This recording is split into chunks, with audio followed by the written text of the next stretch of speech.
the appropriate speaker. I'm going to assume I know some of you do, those of you that I've known over the years, but I'm going to assume most of you don't have a background in hyperspectral.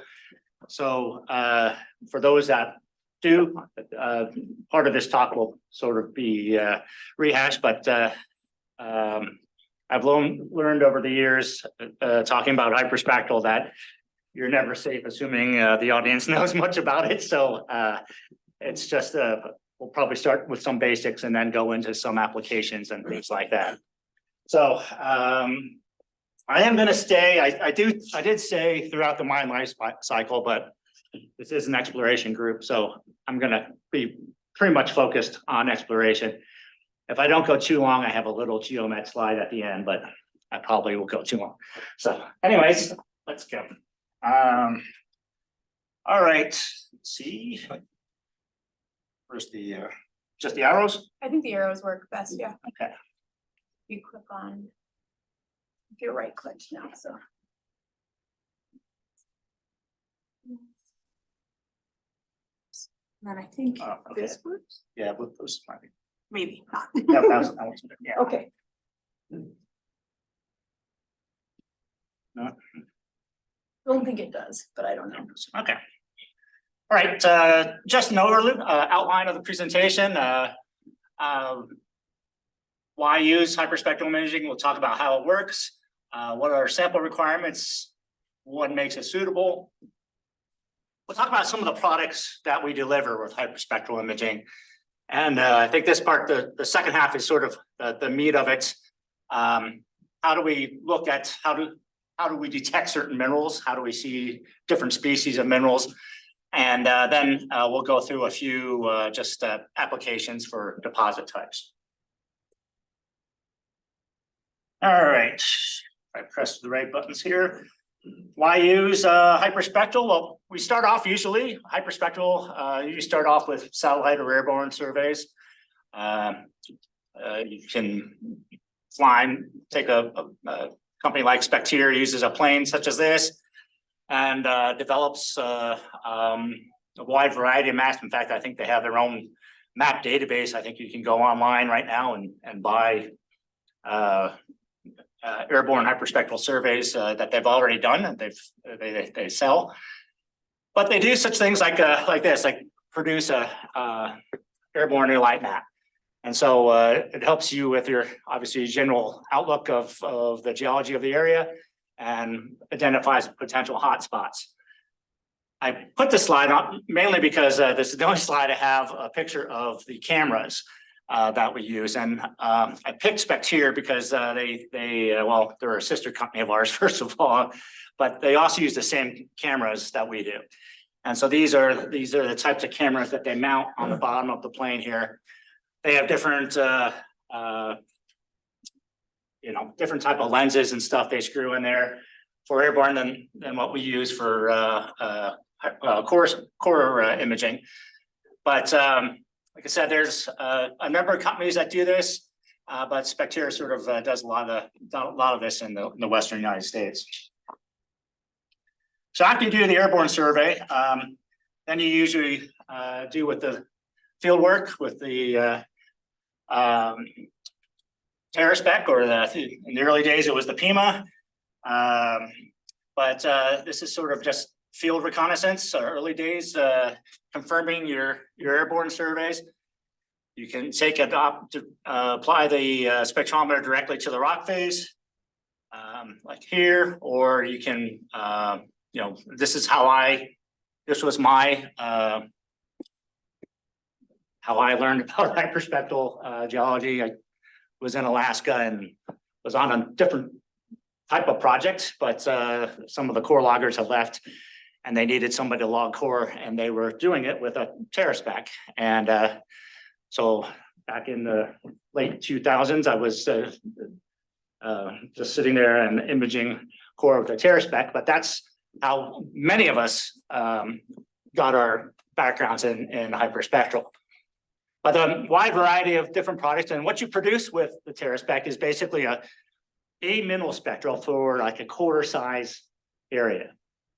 and you get one mineral spectra, such as what you see over here, and one or two minerals, sometimes as many as 4, but usually the first 2 or 3 are the most reliable minerals with the hand devices, with the portable devices. Software around those has been around TSG and Osiris. So once you collect the spectra, you can dump them into either of those products, and they'll give you the mineral predictions. And it's a pretty quick process. There are tools like the Halo, and I think SCI also has a automatic mineral identifier with it, so it will give you immediate results. But it's a great tool to get a quick look at your alteration.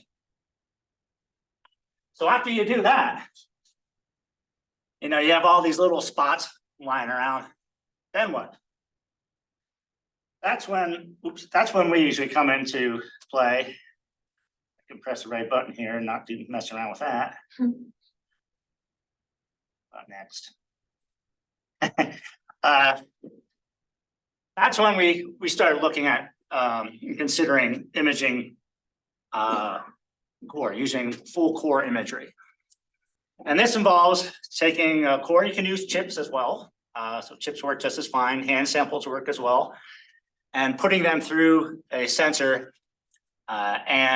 This will give you the mineralogical and textural information from the images. So it will define all your basic components and just really give you a comprehensive mapping of the mineralogy. As I mentioned in the beginning, it's the type of data that can live throughout the lifespan of the mine. It applies to the early stage stuff, which we'll be talking about today, but it also applies to resource management and geomet side of things later on. So a lot of that data that you collect, even in the exploration side, can be used years later when the mine's in production. But one of the things that, you know, the big wow moment for me when I moved from the portable system to core imaging was just to see the textural information, and to really, you know, you really get a feel for what's there, and then see how things see what your geology is looking like. You can see those alteration halos, and that's one of the most powerful parts of it, at least just in the visualization of the data.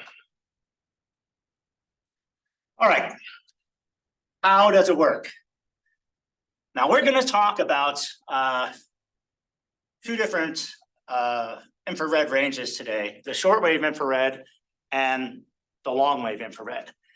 I believe Katha spoke 2 months ago, maybe. I think she spoke about some of the hyperspectral work they've been doing.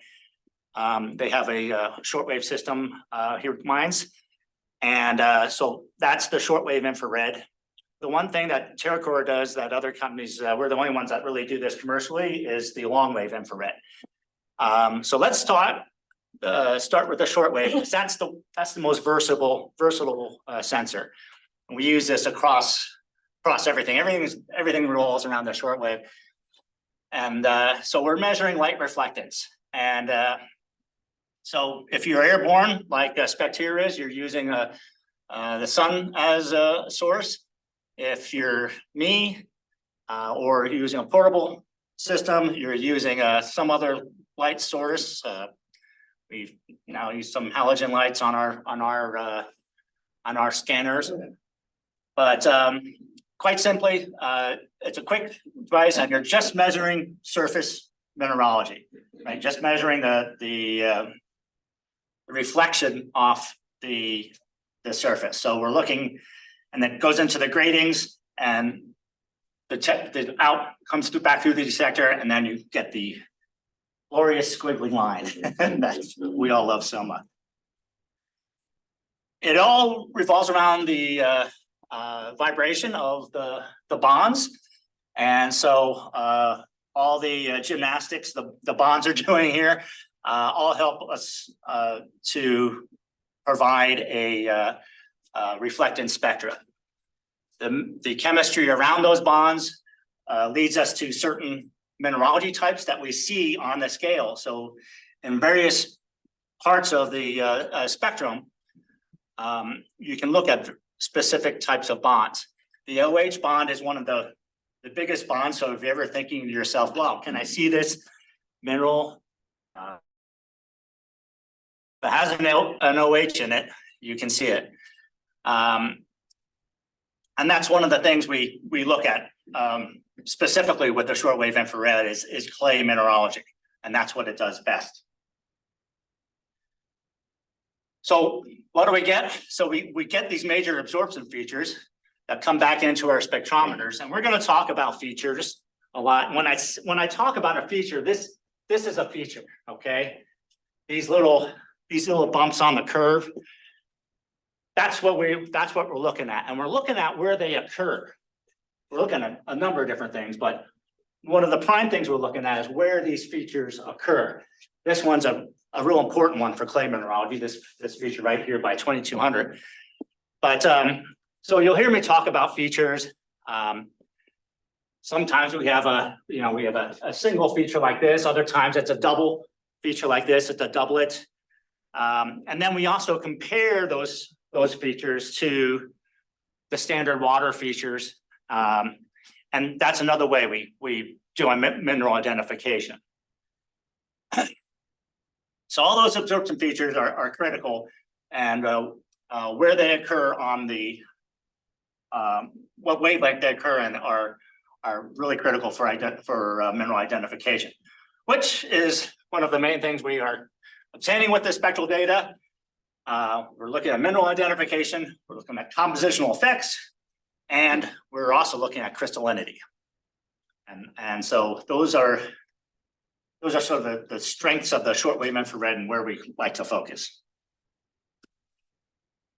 So where are some of these features and how do they stand out? Well, we can see a number of water features and OH features here, and these are all important features, but these are the ones that we really look at. We look at that ALOH feature, that 2200 feature. You can't see my talking thing is underneath the logo here, but it's you'll see the ALOH, there's FEOH and MDOH. Those are all significant features for mineralogy determination. So we're looking at those features and how they compare against some of these other water features. You can see some of the spectra on here. They're color coded at the top. You'll note like quartz, for instance, here in the shortwave infrared, this green, dark green line, that's not very sexy. That's not a line that tells you a whole lot in the shortwave infrared. But you can look at things like illite here, where you see a number of features. And so that's a pretty good mineral, as well as smectites, right? There's a good smectite. Look at that feature. Good features of smectites. So some of those clay minerals are really good. Quartz, of course, is not doesn't have an OH, and so it's not visible in the shortwave infrared. I will be talking about it though in the longwave infrared coming up because we can see it there.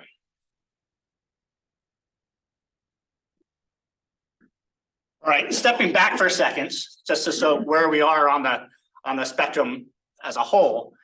You know, we look at the whole electromagnetic spectrum. We got incredible Hulk over here with the gamma rays out to the radio waves, but we're really looking at just this little group right here, the visible near infrared area. So with the long wave, with the thermal infrared, long wave, we go out a little bit further than just the visible and shortwave infrared, but we're basically looking at this region right here.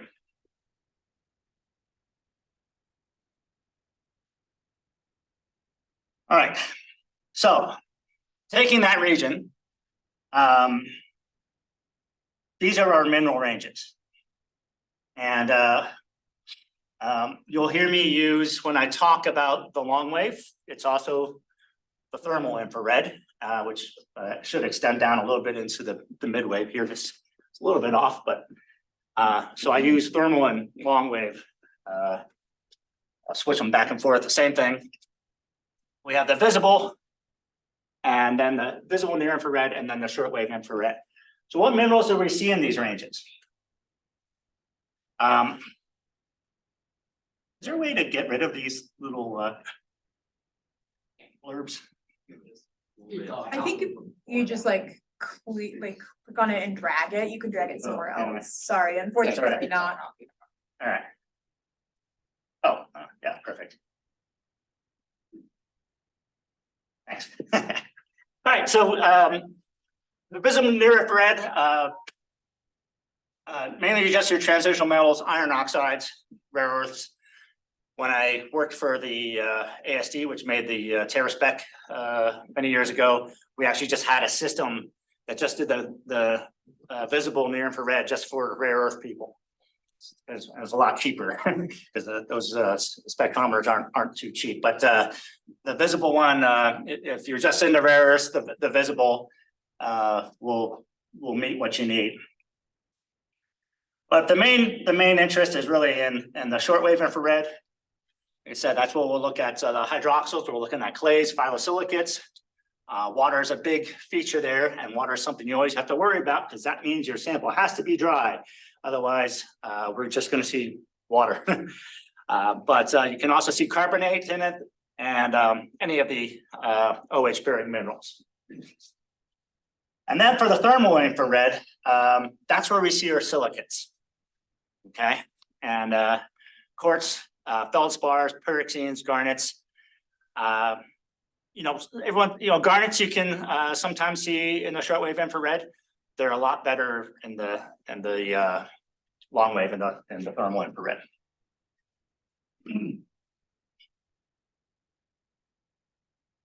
And all right, so let's look at this map. I'm just making sure I don't ramble on for too long. Let's look at the minimal. This is by sensor. So you can see, at least for our silicate minerals, we can see what sensor is good for a particular mineral. Right underneath where it says talking, that says long wave infrared over there. Okay. So you can see in these groups, this is our main alteration mineralogy right through here in our shortwave infrared, right, where we're looking at all of our clay minerals and so forth. And then for the long wave, quartzes, feldspars, quite good, and the long wave. And so really complementary sensors. So most of what we do is a combination of shortwave and long wave.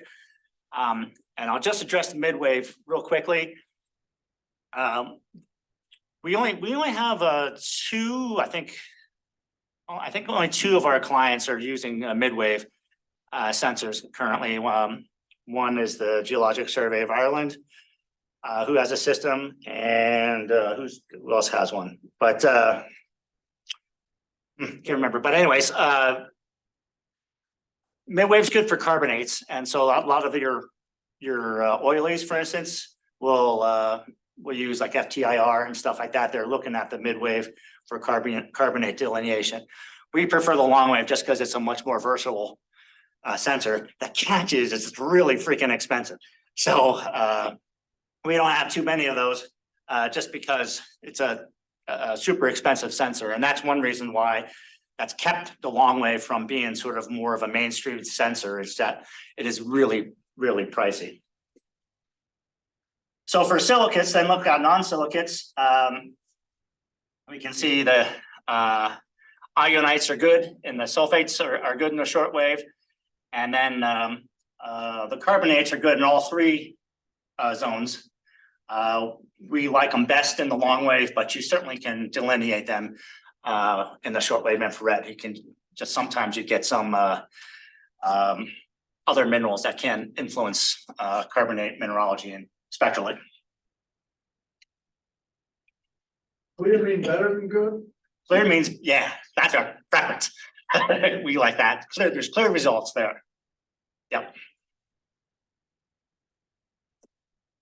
Okay, sample requirements. At TerraCore, I think one of the things we've strived for is speed, is acquisition speed, is how fast we can image these. Lots of times we're imaging tens of kilometers of core, and so particularly if we're on a mine site. So just from well, obviously there's the obvious economics of it, but there's also a lot of hidden costs like health and safety issues and things like that involved if we're on site for long periods of time. So we strive for fast imaging speeds, and we try to get 1,000 meters per shift. And you know, generally our system can image a box of core in about 90 seconds. So the hardest part is actually getting core to and from the system. So we stay more in this range for the large majority of our work, and it's perfectly adequate for the needs of what we're doing as far as the resolution of the samples. We can do higher level resolution imagery. Generally, that's more research focused, and so for our customers, they don't typically want to do that, and it's a little bit more expensive because we have to slow down our speeds and it takes more time and everything. For some of our oil samples or for our petroleum industry samples, we do at a slower speed, so we do those at a little bit of a higher resolution. But for the most part, this is the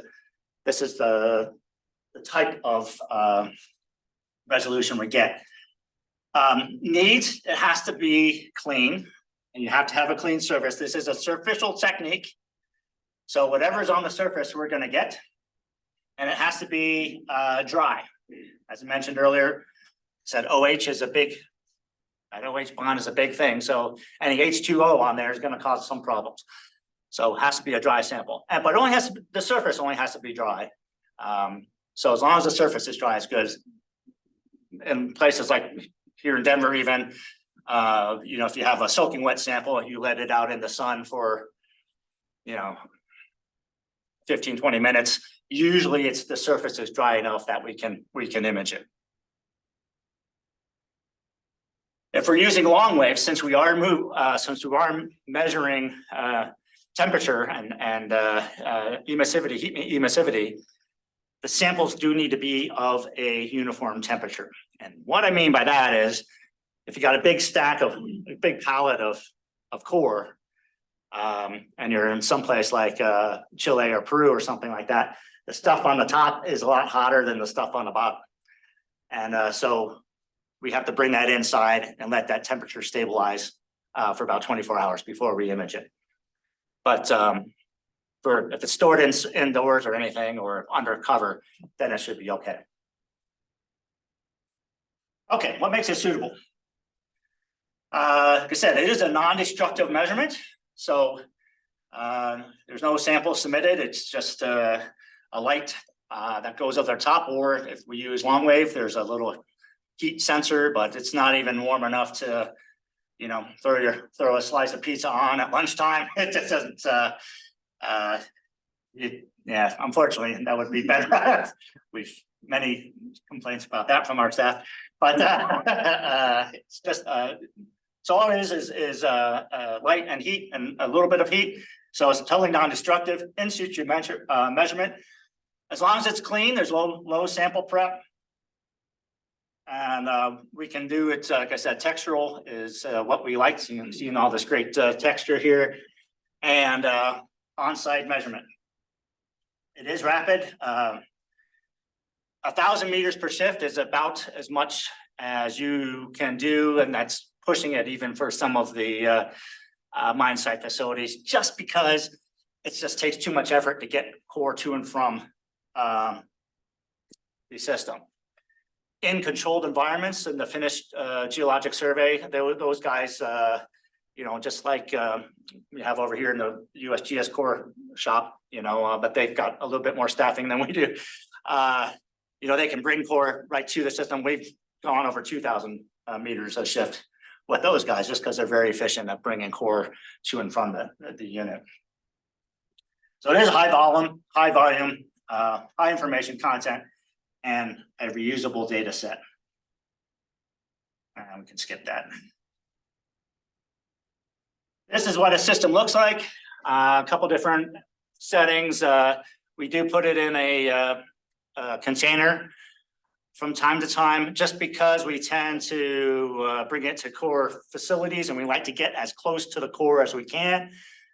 We don't always put it in a container. In fact, we rarely do. I know our most of our competitors fully containerize their system, but for what we do, and our high imaging speeds, it's usually easier for us not to be in a container.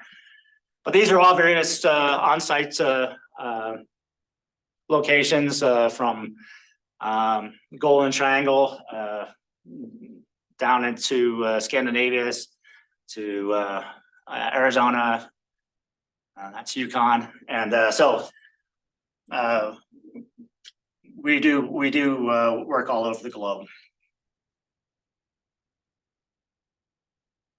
These are our cameras, and it gives you a little bit idea of resolution. I realize we haven't updated these, so we have a couple of new cameras here, particularly on the RGB and the long wave infrared. So a little bit higher resolution, but you get a general idea for what you're looking at. We have a number of different configurations we can use based on economics or what's the geology of what the customer is looking for. You don't always need long wave infrared. You know, if you're just looking at, if you're just in a, epithermal, looking at some argillic work, this could be good enough, right? The short wave could be good enough for what you need. So we try to customize our solutions for what the needs of the customer are. All right, product types.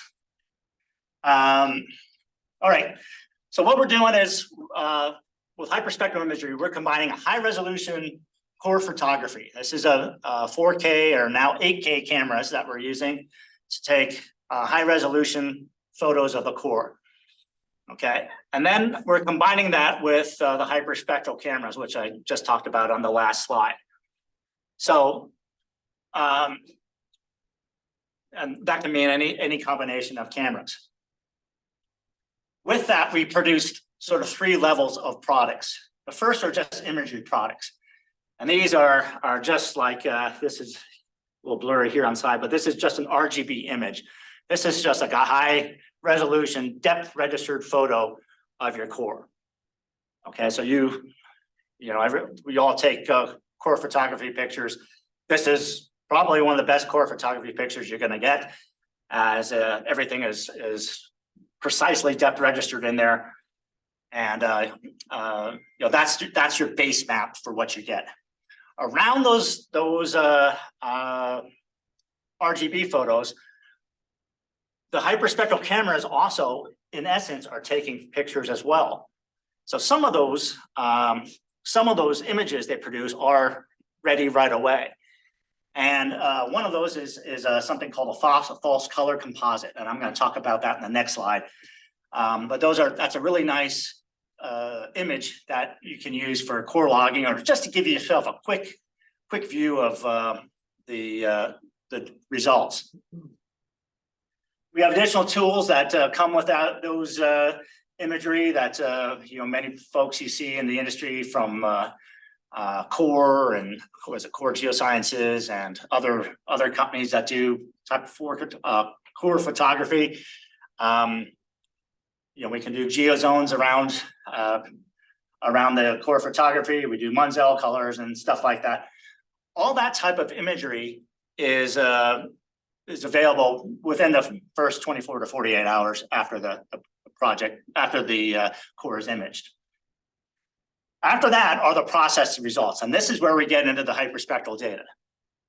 Now there's a lot of data here, so we're collecting a mineral result for every pixel that we're looking at, right? So if you have a core, there's going to be a lot of data there, and so we're going to have about a gig of data just on one box, right? Before if we have a full sensor component on it. So processing that data, particularly if we're talking about tens of thousands of meters. It does take a little bit of time. But those mineralogy results include, at the end of the day, does include mineral maps, feature extractions, mineral indices, spectral indices, and detailed mineral reports. And all of these things are all tools that you can use to really dive in to look at the mineralogy of your deposit.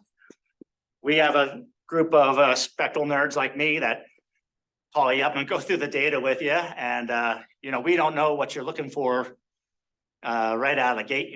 We might have a chit chat or something like that, but until we start diving into the data, we don't know, TerraCore doesn't know specifically what you might be looking for. And sometimes you don't know what you're looking for. You just want to see what's there.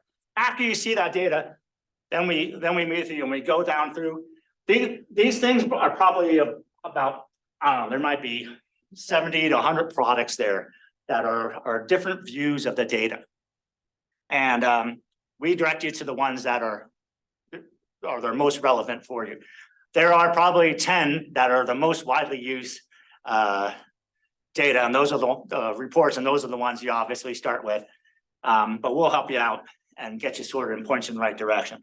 That takes about 2 to 3 weeks until we can get you to present that data to you. After that, after we meet with you, then we can design some custom reports. And if you have some specific mineralogy, we do have some advanced products that we run. If you're really want to dive into feldspars, or you really want to dive into a certain mineral group, we have specific products that we can run for you. We don't run them every time because not everybody's looking for those specific things. So we don't want to tie up the processing on that, but we can do those advanced products for you as well. That's just a matter of, sometimes that's takes a day, other times it takes us a couple of weeks. We also can design spectral products for you as well. So we can fine tune some of our existing ones. So we're happy to do that. All data is displayed in what we call our spectral viewing platform, which is called IntelliCore. And that's what you're seeing here with an RGB picture. You're seeing dominant mineral maps here, which this is shortwave. This is a long-wave mineral map. This is another spectral product, the false color composite. And then we have imported lithologies and some other reports, mineralogy reports on the side. But you can customize these types of looks, and this is the types of thing we help you do.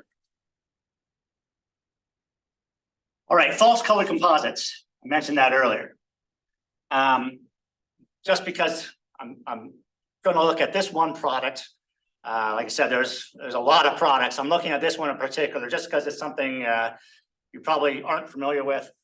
And it's really, I love it because it's where I go after we finish imaging a project, and I don't know anything about the project. It's the first thing I pull up just to get a quick overview of what mineralogy I'm looking at for a project.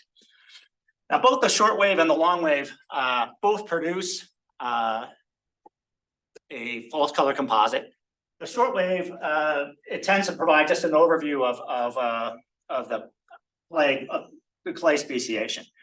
And it's more of a general thing. You'll get into more specifics when you look at the mineral map of, delineating, different smectites and so forth. From the shortwave infrared, it's just going to sort of show you smectites versus kaolinites versus lights, or, things like that, micas. And it's sort of more of a general thing. The long wave, though, however, is really nice, and it's a lot more variable, and it does display the changing mineral groups. So as you can see, we have reds, yellows, blues, greens, garnets, whites, purples, all show different types of mineral groups. So in the upper figure here, you can see in the fourth channel there. Right in here, you can see some great texture, right? I mean, that's what we're looking at, quartz veins, and since we know there's some intermittent greens in there, we're seeing some greens, and those are in this case they're some amphiboles. So we see some really nice texture. So that's one of the things that just pulls out right away. In the lower picture here, we're seeing scarring. And so this blue area, right, these are the mafics or garnets. And so it just stands out right away. One thing we don't see spectrally is metals. We can't detect, we can't tell if it's pyrite or anything else. We can't detect metal types, but we can see that they're there, and they generally occur as reflectors.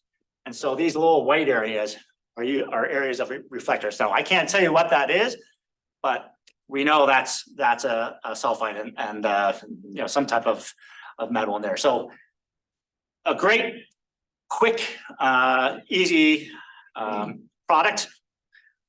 I just throw this in here because it's just interesting. One of the other hard things about shortwave infrared is that you're measuring reflected light. So if you have a very dark rock, a black rock, it's not going to reflect any light. It's going to absorb the light. So dark rocks are not very good for shortwave infrared. The long-wave infrared, you're measuring heat emissivity, so the color of the rock doesn't really matter. In this case, this is an oil sand from Alberta area, but we're just looking at the RGB. It's black as night. But when we pull up the false color, we can actually see the structure within all this bitumen saturation. So it's sort of cool when we discovered that. We're like, whoa! But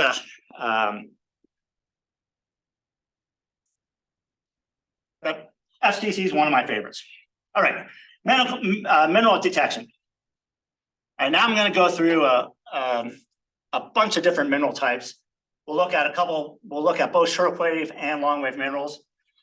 And as we've been talking about, the sweet spot for shortwave infrared, a thing we all went to it for when we first learned about it, was the white mica composition, white mica detection. And can I tell the difference? Can I tell what species of white mica these are? And that's what probably put hyperspectral and shortwave infrared on the map. So if you haven't had a background in this, if we're looking at our fengite group here, really all we're looking at is this feature, and you can see that this feature is just shifting. This green line is the straight line, and so you can see how the feature occurs just at different spots. So fengite has a higher value coming down here around 2225 than paragonite in 2184. Okay, so it's almost easy when you talk about like that, but that's like one of the big value chains of shortwave infrared, is being able to delineate things like this. This is the ALOH feature, and what we do with TerraCore is we spin that around onto a heat map. Okay, and so we'll look at that same thing, and we'll put on a heat map. Now, this particular example, my next slide is a little bit better. This example isn't too good because these blues and greens are a little tough to do tell apart. But the bluer is the lower value here. So when you see the greens, you can tell it's a little bit of a higher range. But what we're really looking for is the values up here in the yellows and reds, and we'll see that on the next slide.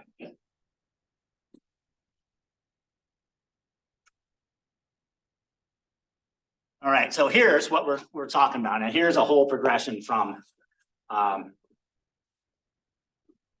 the aluminous micas to more of the siliceous micas. You can see the reds on the bottom here. If you look at the raw picture, you're not going to be able to see much. If you're just looking at that doesn't tell you a whole lot. But after you image it, you see a whole gradation throughout that box.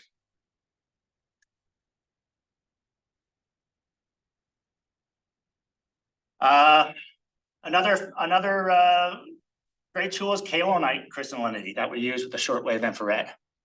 And this is a little bit tough to see on these, but we can see these crystalline, these well-ordered kaolinite has a super nice doublet on it, which you can just see right up in here. But as it becomes less organized, so does the spectrum. So it's a great tool for us to be able to tell weathered versus altered kaolinite. Pretty significant issue. Okay, and you can do something similar with illite and white mica too, where we look at crystallinity of illite and white micas. Same thing again over here. We turn it into a heat map.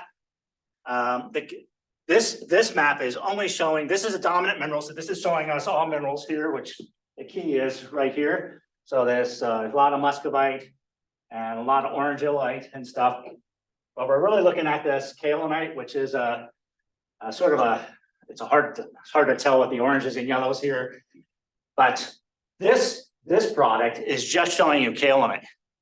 So all this is showing you is where kaolinite is, and it's applying that heat map to show you where the red altered kaolinite is versus the weathered kaolinite, which is more of the greenish blues.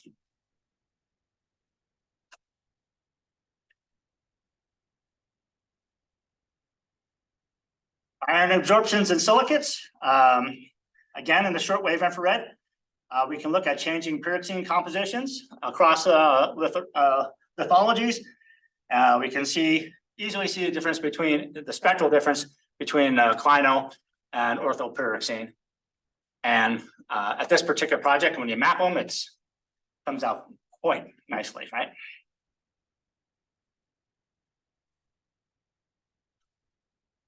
And as I mentioned earlier, we had some rare earth. So for rare earths, the visible near infrared is your ticket, and you'll get strong spectral response for your rare earth minerals, and you'll be able to identify a large majority of your rare earth minerals. All right, long wave infrared.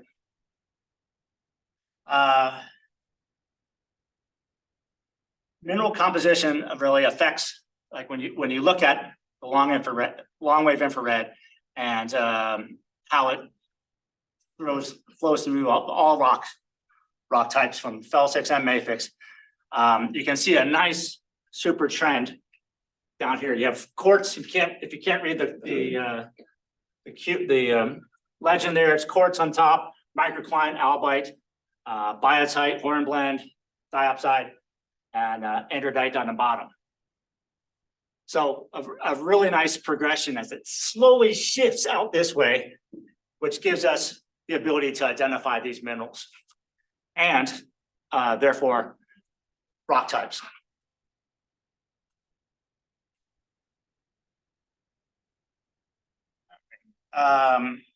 So quartz is one of our big things we're looking for. Obviously it helped throughout the mine lifespan. We end up using our long wave sensors more and more now because people want to even calculate crushability, even in the exploration phases. So they're starting to think about that much earlier in the process now. But this is our classic quartz spectra, this double peak. And luckily we can measure many different types of quartz. And so we'll see, on one of these slides coming up, we'll see many variations of quartz. And as quartz shifts, we can measure different types of quartz. One way quartz shifts is grain size. And so we can track grain size changes, downhole in quartz. We can also do that in carbonate as well. So you can see changing spectra, it becomes more of a traditional spectra with increasing grain size. And here's what I was talking about with variations of quartz. So oftentimes in our results, we'll have quartz 1, quartz 2, quartz 3, or we'll have various mixtures with different types of quartz. in one of our lithium pegmatite projects we just completed. We had spodumene and quartz 1, spodumene and quartz 2. They were definite mixtures of spodumene and quartz, but spectrally they were 2 different mixtures, and it ended up being fairly significant because there was a number of different events going on, and we were able to delineate those different events. But grain size can also affect that, crystallinity, orientation, surface condition. Those are all factors that can alter the quartz spectra, but many times it's good when it does, and we can really dive into that data then. Garnets. Garnet speciation, one of our favorite things to do. This is the FCC image in the middle here. This one's a super nice one. Put that on marketing stuff. So you can see a this case it's probably a quartz inside of some type of mafic zone. But here we're just looking at garnet comp here, and so we're differentiating between andradite and grossular.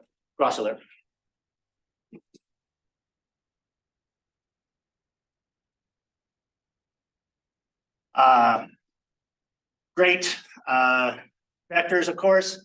Well, if we have time, we'll talk about skarns a little bit in a few slides. But you know, again, you can see some garnets in the shortwave infrared, no doubt, but they really are really good in the long wave, and you can get some interference in the shortwave that makes them hard to identify them sometimes. But we see them quite well in the long wave, and this is some CBAS data, and you can see how we're moving up the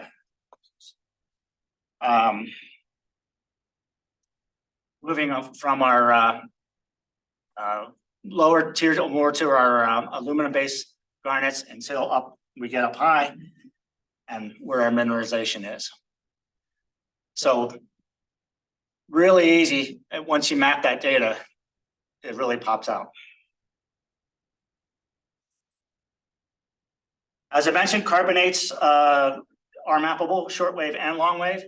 You can get some interference in the shortwave from chlorite because it has some similar features in the shortwave infrared, which is one reason why we prefer to map carbonates in the long wave. But carbonate composition, differentiating between calcite and dolomite, can be done in both the shortwave and long wave, given good mineralogy. And then we can produce maps like you see on the upper right there, which is just showing us where carbonate is occurring, and then here where it is showing us dolomite in the blue and calcite in the yellow.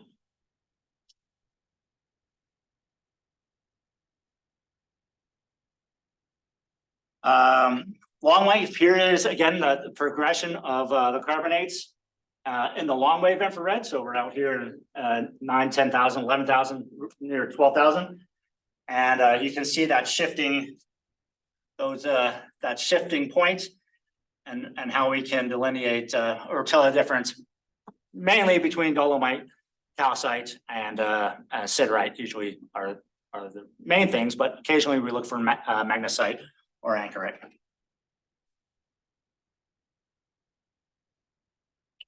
I mentioned this earlier, but increasing grain size also with carbonates. And feldspars, another great mineral group in the long wave are the feldspars. We can see alkali feldspars versus the plages. Yeah, I mean, I know some people have been. You can like to say that they can see some of those in the shortwave infrared. I think it's a little sketchy if you can. If you have the correct mineralogy, that might be true. But you can definitely see them in the long wave infrared. And so delineating, alkali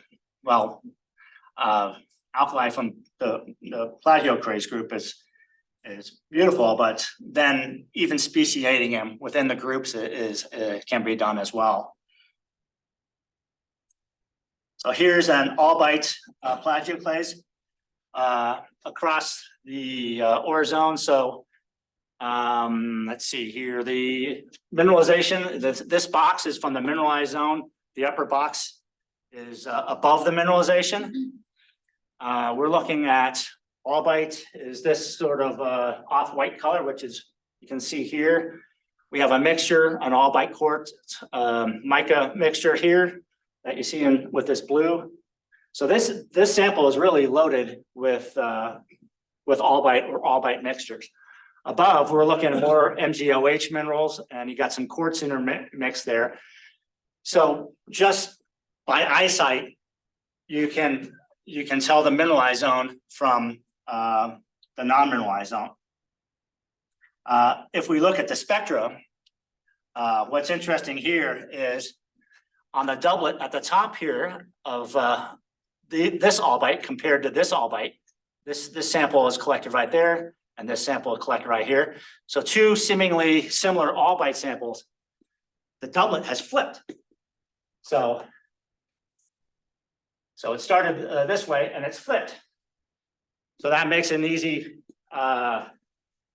way for us to track it. And you know, this is mapped to your mineralized zone, so that's a great marker to look for. Is that would be that flipped spectrum.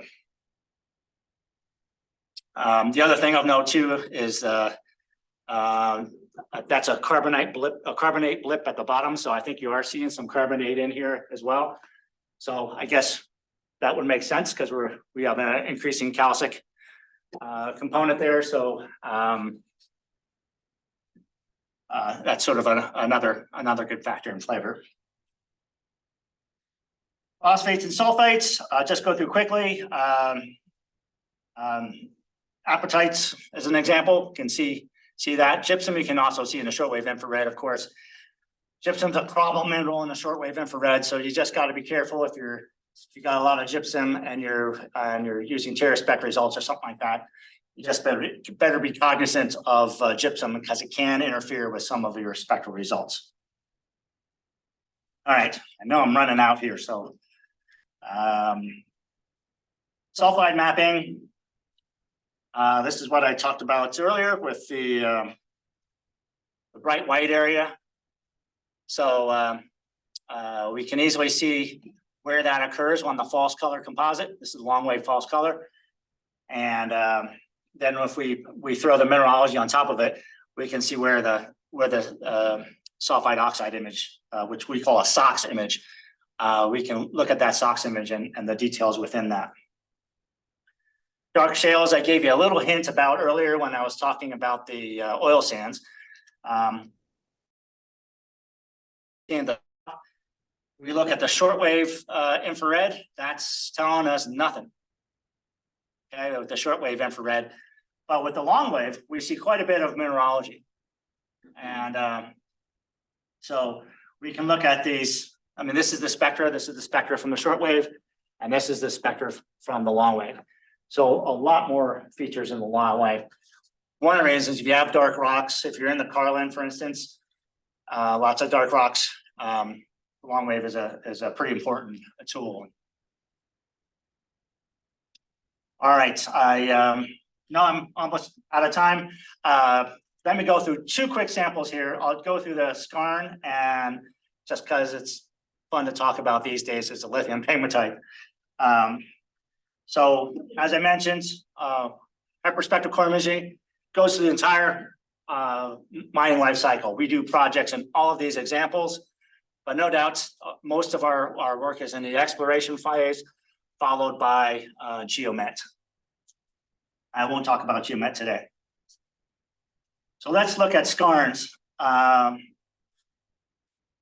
And this is one reason why long wave is critical for skarns. So when we put a system in Peru, it's a long wave system. That's that there's lots of skarns. So we have to have a long wave system. And here's why, because we're just looking at a basic RGB picture at the top, nothing too sexy about that. But I look at the short wave and all that gray is nothing. That's zilch. Here in the short wave, I'm seeing a lot of unbound water, this dark blue. And here in the shortwave, I'm seeing a lot of saponite, which is masking everything else in the shortwave. But I throw the long wave on top of it, I get a diopside andradite mixture. In the middle example, all andradite, as well as in the following example. So a lot more visible in the long wave when we're talking about skarns. So skarn type, oops. Skarn minerals, some of these we just saw, but and we did also already look at the garnets already, so I'm not going to throw the garnets back on here, but obviously that's a critical skarn mineralogy is with the garnets. But differentiating those skarn minerals, skarn texture, again, a marketing photo here, great. Just this is the false color composite. This is what I was talking about. Man, that's freaking spectacular. I love it. But you know, that veining in the matrix is beautiful. So you get that textural view. Skarn zonation. This is sort of neat because we can see these zones of alternating andradite and carbonate. So andradite, carbonate, andradite, carbonate, andradite. Really nice zonation. And skarn intensity, another important factor as we look across the project. Yellow is quartz, so we're seeing a lot of quartz distally, starting to see an uptick in carbonates and maybe some, I'm assuming this is gypsums, but maybe it's some phyllosilicates or something. But bam, when we get proximal, then we see the androdites kicking in. An iron skarn here, again, different level. Here's our ore zone, right through here. Okay. So we've just delineated a number of different mineralogies around that ore zone. At the top, a quartz feldspar, followed by a tremolite diopside, and then at the bottom, just a porphyritic granite. But you can, if you stand back, right, you can see those zones, right? That ends, like that's gone. Then you get this this little intermittent zone before you get all these tremolites and diopsides, and then back down to this green area too. So really nice zonation. And lastly, I'll finish off with lithium pegmatites. Obviously, we haven't been doing these for too long, but in the last few years, this has become a larger market for us. Lepidolite in the shortwave infrared, obviously very close to muscovite, but it does have a slightly different spectral feature. So it occurs a little bit to the left of the mica, so a little bit lower value. So we're able to map lepidolite, and you can see it here in the upper slide in the green. There is lepidolite mapping, where we see a lepidolite in this occurrence in this core, and that's the RGB, and this is the false color swirl. So this is how we're using the false color swirl down here. I haven't talked a whole lot about that today, but for clays and mineralogies, the false color swirl can pick out these clays. Spodumene, of course, has been the big one, and heck, we're mining geologists. We like the pegmatites. I don't really care for the clays that much. I'm not too exciting, but the pegmatites are more interesting. We do have these strong features that are diagnostic with spodumene. So these are the ones we track. I mean, you think it would be the big one, but it's actually the ones on the side that are a bit more important spectrally. I'm not going to talk about Christensen features at this point, but let me just show you this one example. This is actually from Yellowknife. So this is the LIFT project right now. So if you're on LinkedIn, you can follow the LIFT project. But this shows you the various spodumene and some of the mixtures we're seeing. So we have a quartz spodumene mixture and spodumene. So these are both economic, and Lift is tracking both of those variations. As we look at the false color composite, we'll look at that 11,500 nanometer feature, and the next slide is we'll look at that spodumene and quartz spodumene, and you can see it pop out here. So the yellows is going to be more quartz based, but the browns and the brownish oranges are your spodumenes. So the false color composite again is a really nice indicator. You get that right out of the gate, so you can check real quickly to see where your occurrence, because you're not seeing it a whole lot when you just look at the RGB photo. An even cooler one is our spodumene index. Again, we're now these obviously you can see the grains, and those are some sexy spodumene grains in there, right? And so, but you can see these with the false color, and they show up quite well. But then I can just throw a sort of a blanket over the other mineralogy and just look at my spodumene occurrence. So that's quite nice. Obviously, we know where these big crystals are, but what about this other stuff? We'd easily miss that, right? If we're looking at grain size, then we can go downhole and come up with products like this. And this is some of the newer stuff we're coming out with for our lithium pegmatite market, is looking at grain sizes of spodumene downhole. And so this gives the miner an idea about where their largest spodumene grains are, and where they might want to focus their explorations. So I think with that, I will